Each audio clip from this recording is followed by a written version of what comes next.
Olá pessoal, no vídeo de hoje eu venho fazer a resenha do quarto livro da série dos Benduins, que é Ligeiramente Seduzidos. Então se você gosta de resenha, não esquece de curtir o vídeo, comentar, compartilhar com os amigos e de se inscrever no canal. Bom, nesse quarto livro a gente vai conhecer a história da irmã mais nova dessa família, né, que é a Morgan, que ela está na sua temporada social, né, na sua primeira temporada social, ela tem o quê? Uns 18 anos por aí, e ela acaba indo para Bruxelas, né, para várias festas que vai ter lá, né, vários bailes. Ela vai na companhia de uma amiga e da família dessa amiga. Chegando lá em Bruxelas, né, ela encontra Gervase, um conde que começa a flertar com ela assim, sem nem disfarçar, né, descaradamente, e fica tentando seduzir ela, né? Ela não sabe nada sobre Gervase, só sabe boatos que correm que dizem que ele teve que sair de Londres, né, fugido de Londres, e que ele não pode voltar para lá. Ela não sabe o motivo, nem nada. Porém, o que ela não sabe é que Gervase saiu de Londres por causa do irmão dela, né, o Duque, o Wulfric, e a única intenção dele em seduzir a Morgan não é porque está interessado nela, é simplesmente para se vingar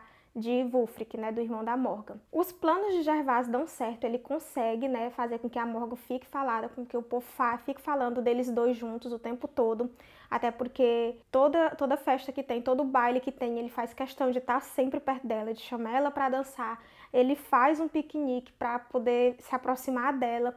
Então ele consegue isso, ele consegue seduzir a Morgan e ele consegue fazer com que o povo fale deles dois juntos, né? Para que isso chegue até o Wulfric. A intenção dele é que toda essa falatório, tudo que o povo fale chegue até Wulfric e Wulfric saiba que ele está envolvido com a irmã dele, né? A irmã mais nova dele. Acontece que Gervase começa a ficar, digamos assim, incomodado com isso. Ele começa a ver que o que ele fez foi errado e ele resolve reparar, né, o dano que ele causou à honra de Morgan, né? E decide pedir ela em casamento. Porém, Morgan descobre que tudo que ele fez foi para atingir o irmão dela, né, o Wulfric, e ela fica chateada com isso, né, porque ela já estava confiando nele, ela já estava gostando dele. Então ela resolve que vai aceitar o pedido de casamento apenas para se vingar dele. E adivinha como a Morgan pretende se vingar do Gervase? Aceitando o pedido de noivado e seduzindo ele para que ele se apaixone por ela e depois ela o abandone.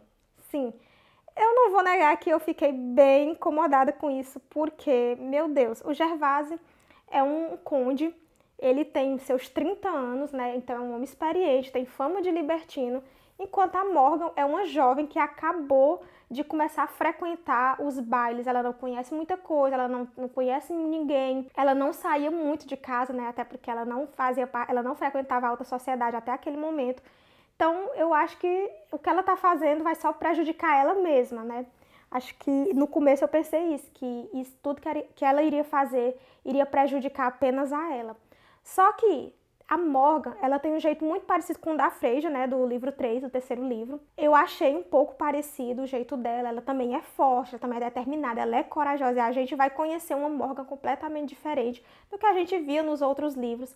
Inclusive, um detalhe que eu gostei muito é que ela vai para Bruxelas com a família, né, da amiga dela, para esses bailes, para tipo uma temporada lá social que vai ter. Só que tem uma guerra prestes a acontecer. E é nesse momento que começa, né, a ter os ataques, que a aristocracia todinha volta para Londres. Morgan resolve ficar.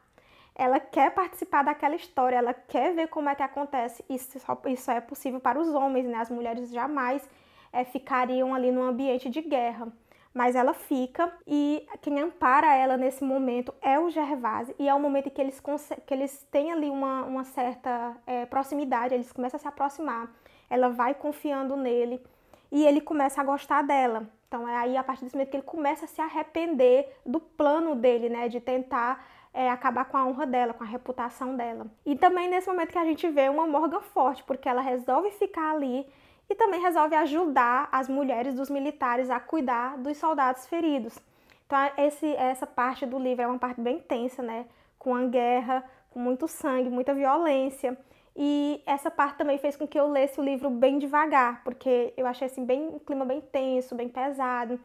E eu ficava lendo aos poucos, eu não conseguia ler muito de uma vez. Além disso, outro fato que fez com que eu não conseguisse gostar tanto do livro foi o protagonista, o mocinho, Gervase. Por que eu não gostei do Gervase? A primeira coisa que me incomodou foi a diferença de idade gritante entre eles, né? Normalmente nos livros de romance de época que eu leio, a gente sabe, né, que normalmente as mulheres casavam com homens bem mais velhos, né, até porque era quem tinha títulos e a família queria que elas se casassem com pessoas que tivessem títulos.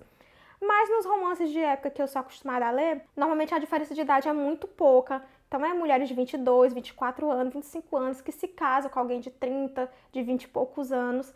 Mas nesse caso, a Morgan é praticamente uma criança, né? Ela foi criada ali, a gente sabe como as mocinhas de romance de época eram criadas, né? Ali sem ter contato com quase ninguém. E na primeira temporada, a primeira vez que ela sai, ela já se envolve com uma pessoa de 30 anos, com uma experiência assim enorme, né? E um libertino. Então eu fiquei assim bem incomodada com essa diferença de idade entre eles. E o Gervase, ele é muito parecido com o Joshua, o protagonista do livro do terceiro livro, né? O protagonista do livro da Freide. Isso também fez com que eu não conseguisse me apegar ao personagem, porque eu não consegui criar uma personalidade para ele, uma identidade só para ele. Eu só conseguia ligar ele ao Joshua do terceiro livro. Então isso também não fez com que eu não me apegasse aos personagens, fez com que eu ficasse lembrando do livro passado, já que existia semelhança entre a Morgan e a Frasier, né, que até são irmãs, é normal, mas também existia uma semelhança enorme entre o Gervásio e o Joshua. O jeito brincalhão, ser libertino, de esconder um segredo, eu acho assim muita coisa parecida. Mais um detalhe que eu amei no livro é a questão da gente saber muito sobre o Wulfric, porque o segredo do Gervase, né, o motivo que fez com que ele saísse de Londres tem ligação com o Wulfric, né? Então a gente vai conhecer um pouco do Wulfric jovem. Isso acontece quando eles eram ainda bem novos, né? Eram praticamente crianças, adolescentes ainda. A gente vai ficar sabendo por que o Wulfric é tão antissocial e tão frio, né? Tem ali uma grande revelação pra gente que gosta do Wulfric, né? Pra gente que tá ansioso pro livro dele. Como era o meu caso quando eu li esse livro, né? Porque eu já finalizei todos os livros. Eu já sei qual é o meu favorito, já sei o que eu menos gostei, né? Eu tava muito ansiosa quando eu li esse livro, quando eu descobri o segredo do Wulfric. Então eu fiquei assim, amei o livro por causa disso. Mas, fora isso, eu não gostei do protagonista, como eu falei. Não gostei da diferença de idade gritante entre eles. Não gostei da ideia da Morgan de tentar seduzir uma pessoa com muito mais experiência do que ela, né? E que quem tinha muito a perder nessa história era ela, não ele, já que ele era um cônjuge, né? E também não gostei da questão, assim, da guerra. Achei que ficou bem pesada, assim. Não é que eu não gostei, eu gostei, mas foi uma coisa que fez com que eu lesse mais devagar o livro, né? Ficou um livro bem complicado, bem pesado para mim ler, né? E outro detalhe é que a gente vai ver um pouco sobre o irmão da Morgan, o mais novo, né? Que também acaba sendo envolvido nessa guerra. Ele tá ali servindo, mas não era para ele estar no campo de batalha, ele acaba se colocando em perigo. Tem também uma grande reviravolta com ele, que inclusive é uma das coisas que faz com que você fique ansioso para ler o próximo livro, o quinto livro, que é o livro dele. Bom, e era isso que eu tinha para falar para vocês. Espero que vocês tenham gostado. Se vocês gostaram, já sabe, não esquece de curtir o vídeo, comentar o que você achou, compartilhar com os amigos e de se inscrever no canal. Nos vemos nos próximos vídeos.